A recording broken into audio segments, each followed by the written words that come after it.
Capítulo 34. Eran las 6 de la tarde. Calculé que con el alto de Mapelí podía llegar en 4 horas, de modo que a las 10 estaría allí. Buena hora, pensé. En cuanto salí del camino a Mar del Plata, lancé el auto a 130 kilómetros y empecé a sentir una rara voluptuosidad, que ahora atribuyo a la certeza de que realizaría por fin algo concreto con ella. Con ella, que había sido como alguien detrás de un impenetrable muro de vidrio, a quien yo podía ver, pero no oír ni tocar, y así, separados por el muro de vidrio, habíamos vivido ansiosamente, melancólicamente. En esa voluptuosidad aparecían y desaparecían sentimientos de culpa, de odio y de amor. Había simulado una enfermedad y eso me entristecía. Había acertado al llamar por segunda vez a lo de Allende y eso me amargaba. Ella, María, podía reírse con frivolidad, podría entregarse a ese cínico, a ese mujeriego, a ese poeta falso y presuntuoso. ¿Qué desprecio sentía entonces por ella? Busqué el doloroso placer de imaginar esa última decisión suya en la forma más repelente. Por un lado estaba yo, estaba el compromiso de verme esa tarde. ¿Para qué? Para hablar de cosas oscuras y ásperas, para ponernos una vez más frente a frente a través del muro de vidrio, para mirar nuestras miradas ansiosas y desesperanzadas, para tratar de entender nuestros signos, para vanamente querer tocarnos, palparnos, acariciarnos a través del muro de vidrio, para soñar una vez más ese sueño imposible. Por el otro lado estaba Hunter y le bastaba tomar el teléfono y llamarla para que ella corriera a su casa. Qué grotesco, qué triste era todo. Llegué a la estancia a las 10:15. Detuve el auto en el camino real para no llamar la atención con el ruido del motor y caminé. El calor era insoportable. Había una agobiadora calma y solo se oía el murmullo del mar. Por momentos, la luz de la luna atravesaba los nubarrones y pude caminar, sin grandes dificultades, por el callejón de entrada entre los eucaliptos. Cuando llegué a la casa grande, vi que estaban encendidas las luces de la planta baja. Pensé que todavía estarían en el comedor. Se sentía ese calor estático y amenazante que procede a las violentas tempestades de verano. Era natural que salieran después de comer. Me oculté en un lugar del parque que me permitía vigilar la salida de gente por la escalinata y esperé. Capítulo 35. Fue una espera interminable. No sé cuánto tiempo pasó en los relojes, de ese tiempo anónimo y universal de los relojes, que es ajeno a nuestros sentimientos, a nuestros destinos, a la formación o al derrumbe de un amor, a la espera de una muerte. Pero de mi propio tiempo fue una cantidad inmensa y complicada, lleno de cosas y vueltas atrás, un río oscuro y tumultuoso a veces extrañamente calmo y casi mar inmóvil y perpetuo donde María y yo estábamos frente a frente contemplándonos estáticamente. Y otras veces volvía a ser río y nos arrasaba como en un sueño a tiempos de infancia y yo la veía correr desenfrenadamente en su caballo, con los cabellos al viento y los ojos alucinados. Y yo me veía en mi pueblo del sur, en mi pieza de enfermo, con la cara pegada al vidrio de la ventana, mirando la nieve con ojos también alucinados.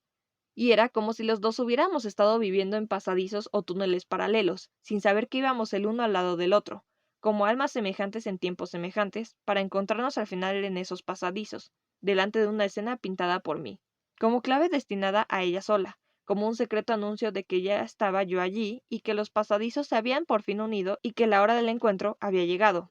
La hora del encuentro había llegado, pero ¿realmente los pasadizos se habían unido y nuestras almas se habían comunicado? Qué estúpida ilusión mía había sido todo eso. No, los pasadizos seguían paralelos como antes, aunque ahora el muro que los separaba fuera como un muro de vidrio y yo pudiese verla a María como una figura silenciosa e intocable. No, ni siquiera ese muro era siempre así. A veces volvía a ser de piedra negra, y entonces yo no sabía qué pasaba del otro lado, qué era de ella en esos intervalos anónimos, qué extraños sucesos acontecían, y hasta pensaba que en esos momentos su rostro cambiaba, y que una mueca de burla lo deformaba, y que quizá había risas cruzadas con otro, y que toda la historia de los pasadizos era una ridícula invención o creencia mía, y que en todo caso había un solo túnel, oscuro y solitario, el mío, el túnel en el que había transcurrido mi infancia, mi juventud, toda mi vida. Y en uno de esos trozos transparentes del muro de piedra, yo había visto a esa muchacha y había creído ingenuamente que venía por otro túnel paralelo al mío, cuando en realidad pertenecía al ancho mundo, al mundo sin límites de los que no vienen en túneles.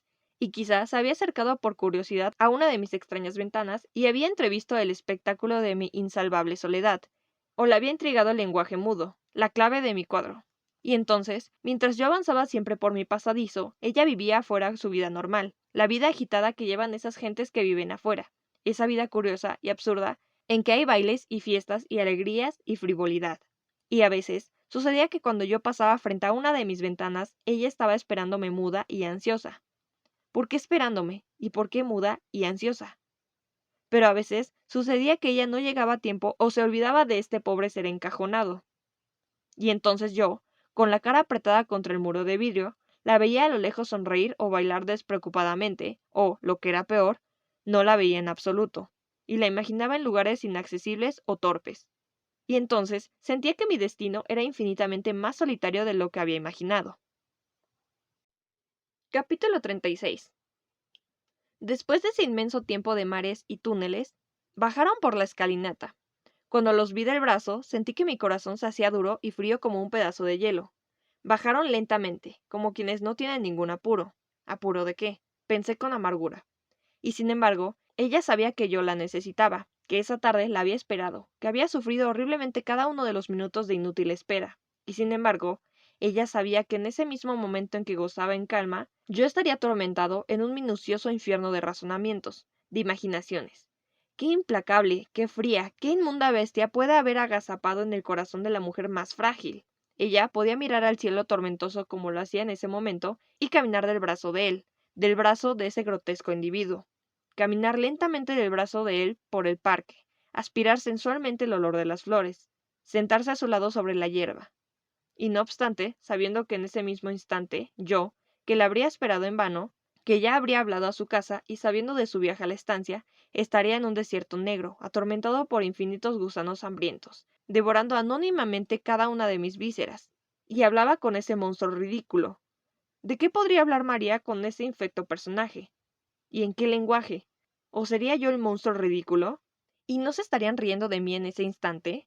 ¿Y no sería yo el imbécil, el ridículo hombre del túnel y de los mensajes secretos? Caminaron largamente por el parque. La tormenta estaba ya sobre nosotros, negra, desgarrada por los relámpagos y truenos. El pampero soplaba con fuerza y comenzaron las primeras gotas. Tuvieron que correr a refugiarse en la casa. Mi corazón comenzó a latir con dolorosa violencia. Desde mi escondite, entre los árboles, sentí que asistiría, por fin, a la revelación de un secreto abominable pero muchas veces imaginado. Vigilé las luces del primer piso, que todavía estaban completamente a oscuras. Al poco tiempo, vi que se sentía la luz del dormitorio central, el de Hunter. Hasta ese instante, todo era normal.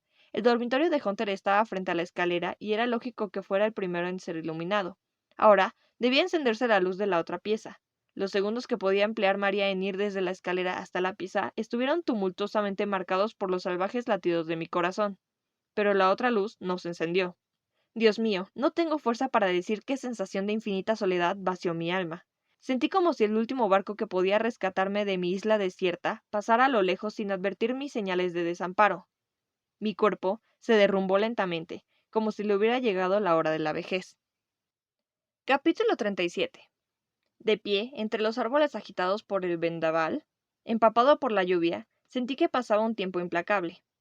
Hasta que, a través de mis ojos mojados por el agua y las lágrimas, vi que una luz se encendía en otro dormitorio. Lo que sucedió luego lo recuerdo como una pesadilla.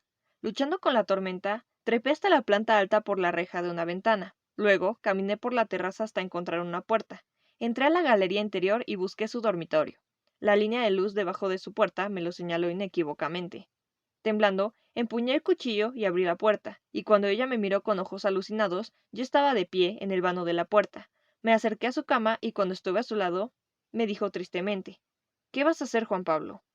Poniendo mi mano izquierda sobre sus cabellos, le respondí, Tengo que matarte, María, me has dejado solo. Entonces, llorando, le clavé el cuchillo en el pecho. Ella apretó las mandíbulas y cerró los ojos, y cuando yo saqué el cuchillo chorreante de sangre, los abrió con esfuerzo, y me miró con una mirada dolorosa y humilde. Un súbito furor fortaleció mi alma y clavé muchas veces el cuchillo en su pecho y en su vientre. Después, salí nuevamente a la terraza y descendí con un gran ímpetu, como si el demonio ya estuviera para siempre en mi espíritu. Los relámpagos me mostraron, por última vez, un paisaje que nos había sido común. Corrí a Buenos Aires. Llegué a las 4 o 5 de la madrugada. Desde un café telefoné a la casa de Allende. Lo hice despertar y le dije que debía verlo sin pérdida de tiempo. Luego corrí a Posadas. El polaco estaba esperándome en la puerta de calle. Al llegar al quinto piso, vi a Allende frente al ascensor, con los ojos inútiles muy abiertos. Lo agarré de un brazo y lo arrastré dentro. El polaco, como un idiota, vino detrás de mí y me miraba asombrado. Lo hice echar. Apenas salió, le grité al ciego. Vengo de la estancia. María era la amante de Hunter. La cara de Allende se puso mortalmente rígida. ¡Imbécil! Gritó entre dientes con un odio helado.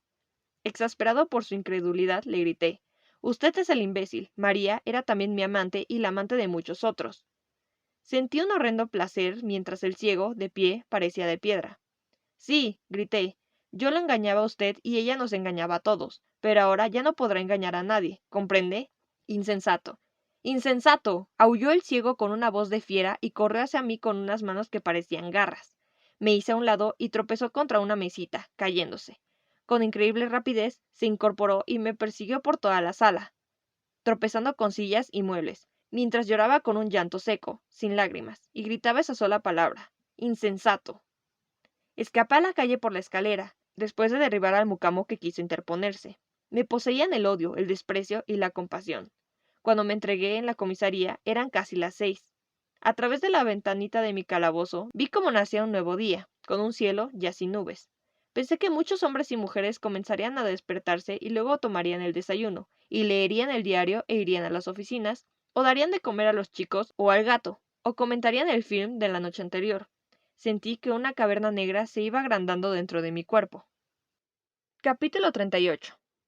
En estos meses de encierro he intentado muchas veces razonar la última palabra del ciego, la palabra insensato. Un cansancio muy grande, o quizá oscuro instinto, me lo impide reiteradamente. Algún día tal vez logre hacerlo, y entonces analizaré también los motivos que pudo haber tenido Allende para suicidarse.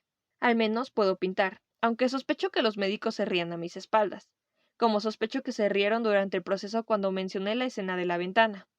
Solo existió un ser que entendía mi pintura. Mientras tanto, estos cuadros deben de confirmarlos cada vez más en su estúpido punto de vista. Y los muros de este infierno serán, así, cada día más herméticos. Fin.